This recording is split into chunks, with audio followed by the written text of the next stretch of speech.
Guys, I told you I'd be back. I almost fell on the floor. Nice way to start my night. I feel a lot better tonight than I did this morning, that's for sure. I'm not as weak. I ate a lot more food today. But the discomfort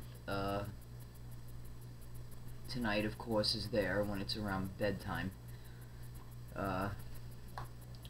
Maybe I should try sleeping all day and staying up all night. I don't know. But I have taken, on occasion, some of the pain medicine. Not a lot, because I don't believe in pain medicine. But now I'm on a new medication. They discovered I have bacteria now in my urine. The hospital told me the other night. So now I'm taking Cipro for a bacterial infection. They first gave me Bactrim, but naturally they did not look into my medical history. Apparently people with asthma can't take Bactrim, so now I'm on Cipro. Took my first pill tonight, so maybe some of the pain will subside. Maybe it has a lot to do with that. We'll see. But where I left off the other night, I actually got cut off because this camera's memory card only holds a certain amount. I think it stops at like 45 minutes or something. Let me recall. Support. I had mentioned support here at home. I do have it. What I was trying to say is they're with me every day, and they have to look at me every day with my ups and downs and my pains and my groans and my moans, and they need a break too. So not only are they trying to absorb what is happening to me, they're trying to deal with the whole situation on their own. So some nights I'll stay with my mom. It gives them a break here, and it gives my mother some time to spend with me.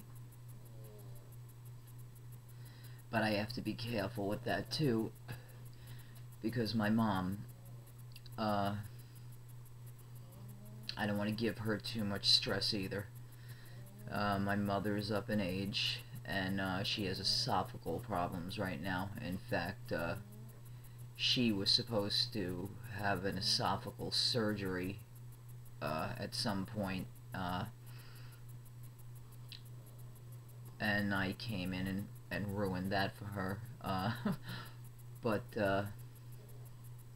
my sister as well has not been well in the past 3-4 months. That I really won't get into, because it's my sister's personal business, and I'm not really at liberty to discuss that, but I think she's making progress. But with everything that's been going on and all this stress, I'm afraid she's had a few setbacks herself in the past few weeks.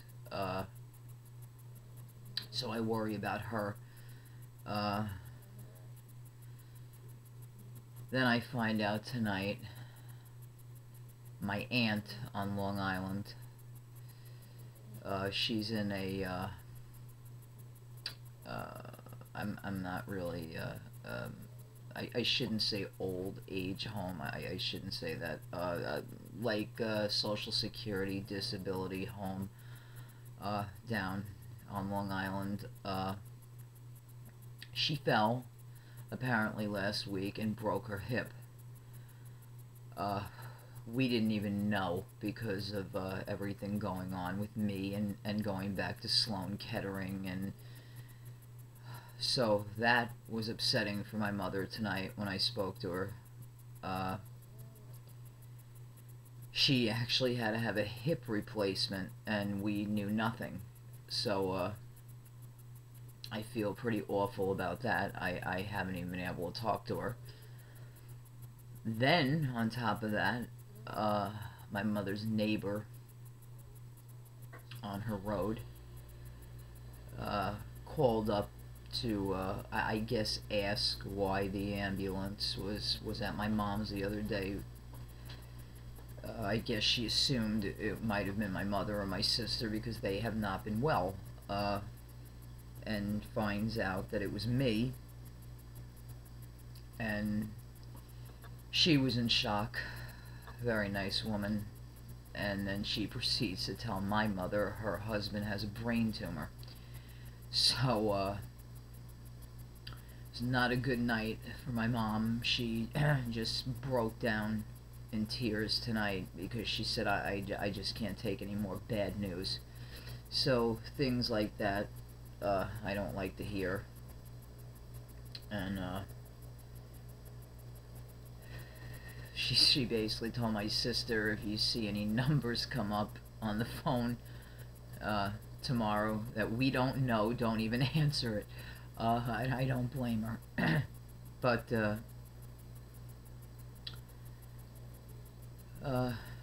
getting back to the past 2 weeks, I said I would talk about. That weekend after I had been diagnosed, that was like my weekend from hell. No one let me out of their sight. My mom was here for days upon days, coming over every day,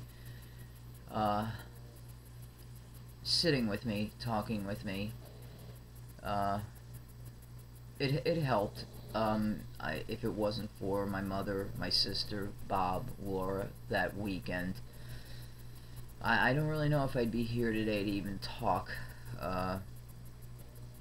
But they try to get my mind on the right track. Gave me a lot of hope. And said that I really didn't even know what was going on at that point. Yes, I had been diagnosed, but I hadn't seen the doctor yet. I hadn't gone to Sloan Kettering, so I really didn't know what I was up against. And but there are times I have a very negative attitude. Times I'm not very optimistic about things. It's very hard to tell somebody to see the positive when they were just hit with a major negative. It's hard to bounce back from. But I tried hard, and I did it for them and myself, that I have to go into this positive. A friend of mine in New York I spoke to on the phone last week. I've known him since we're little kids. Our families have been friends since we're in grade school together. And something he said to me stuck with me, and that is, you have to go into this surgery with a positive attitude, because going into it with a negative attitude, actually, how did he put it? Oh no, and he'll probably choke me because I can't remember, but I remember that part, that going into it with a positive attitude was much better for my surgeon and the operation itself. And I agree. you go into things negative and down and out and you know, what do you expect then is gonna happen? You gotta have some kind of fight in you. And my fight is getting better.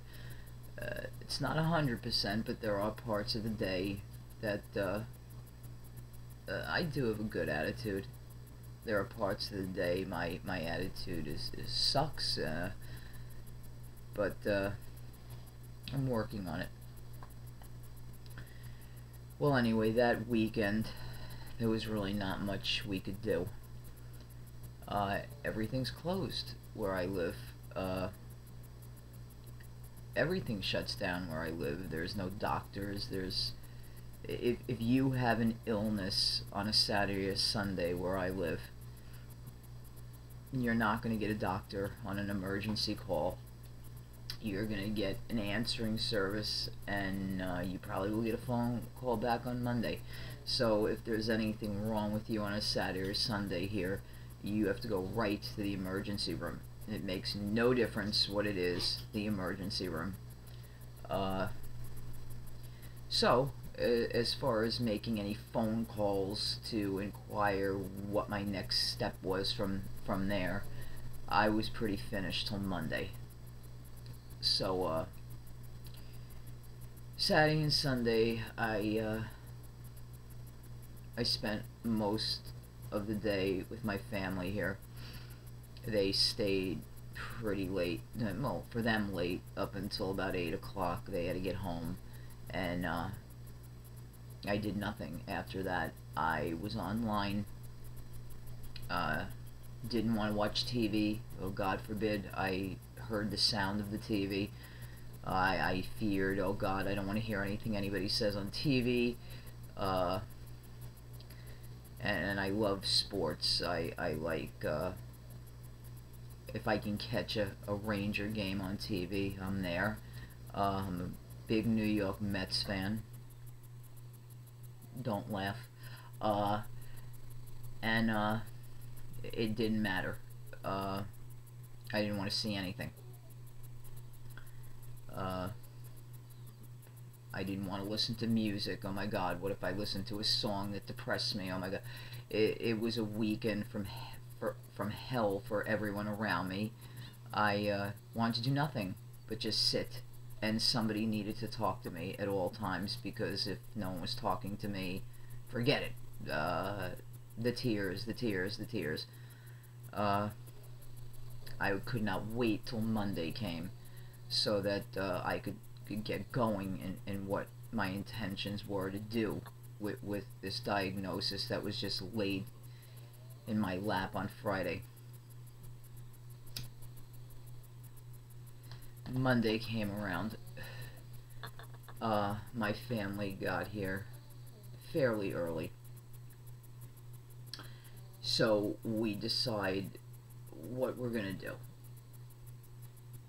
First thing I did call back the gynecologist who gave me the diagnosis in the truck, because I really didn't know at that point which direction I was going. I needed to talk to somebody. They recommended me to this oncologist. He worked out of Geisinger here in Pennsylvania. It's a couple of hours from here. Actually, there's many different branches of it. So I said, okay. We gave them a call. I got an appointment.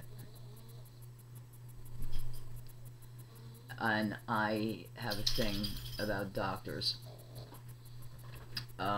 I research them on the internet before I go near them. Laura does that for me.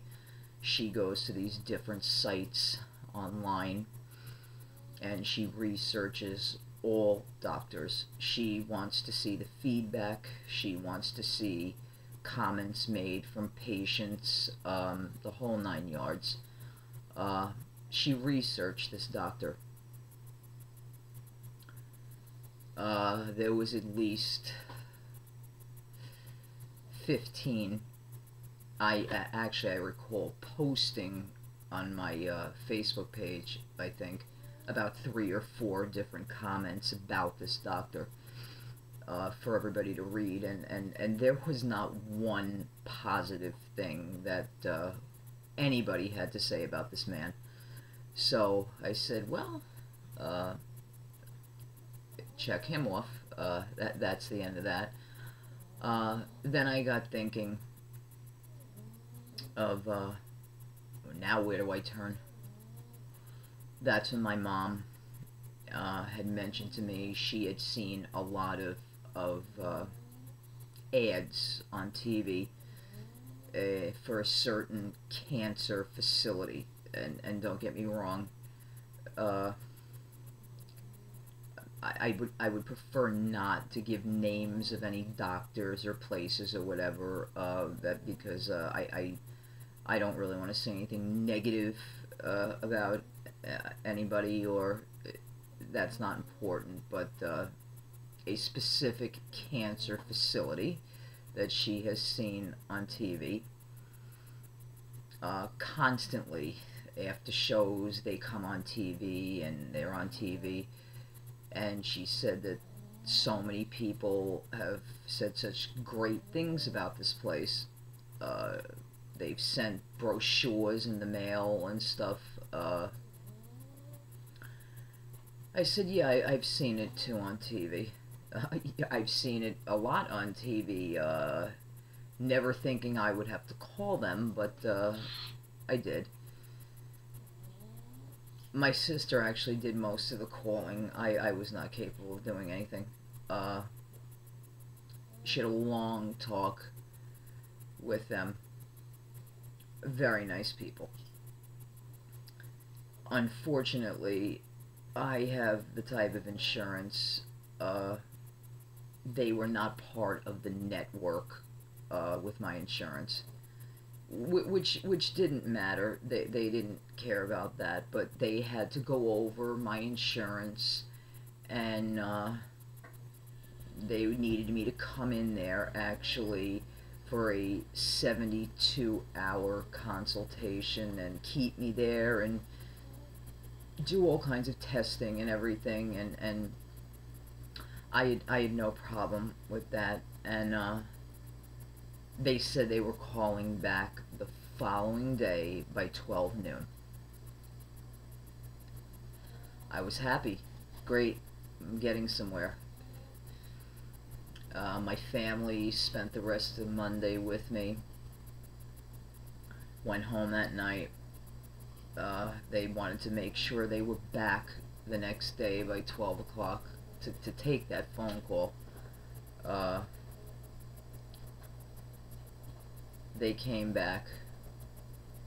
No phone call came at 12 o'clock.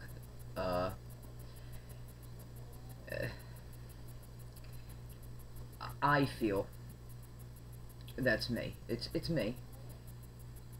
Somebody's just diagnosed with cancer. You don't tell someone you're calling them back at a specific time and you don't call.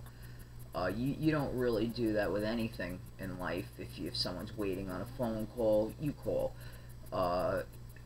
I've had many doctors, we'll get back to you, dear, this afternoon, and I don't hear from them by the next day. I just don't think it's right. But if you take notice with doctors, if you're late for your appointment, all hell breaks loose. In fact, doctors' offices now have like signs right up at the reception desk. If you don't cancel your appointment 24 hours in advance, you'll be charged a certain amount of money, and you know, they're pretty on top of things when the tables are turned. But when it comes to, sorry, I'm actually watching my dog drinking my husband's coffee he left on the table. Anyway, uh, so, um, anyway, so back to what I was saying. No phone call came at 12 o'clock, uh, 12:30, 1 o'clock, 1:30, 2 o'clock. Now I'm pissed off.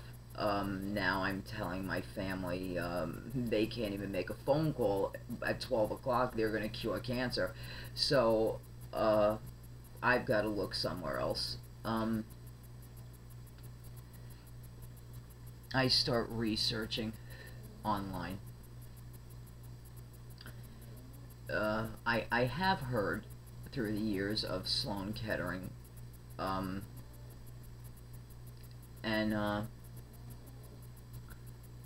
I didn't know much about them or how good they were. I mean, I did hear they were a reputable place.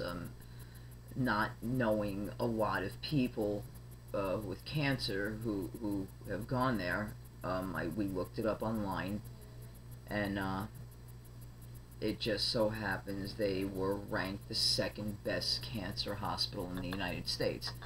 Now, I knew I couldn't possibly go to the first best hospital in the United States because that's in Texas. So I said to my family, I really have this good feeling that I need to go there. It just something felt right. Number one, going back to New York. I'm from New York, and if you didn't notice, but something felt good about it to me. At first, my family was like, "Oh, you sure you want to do that?" And I said, "I've just got this good vibration. That's where I need to be." The phone calls were made. I got an appointment within 3 days, and all went well with the insurance, with everything, and I still hadn't received that phone call back from that original cancer hospital. I think it came 2 days later. I completely disregarded it. Left it on my voicemail, though. I think it's still there. And we went from there.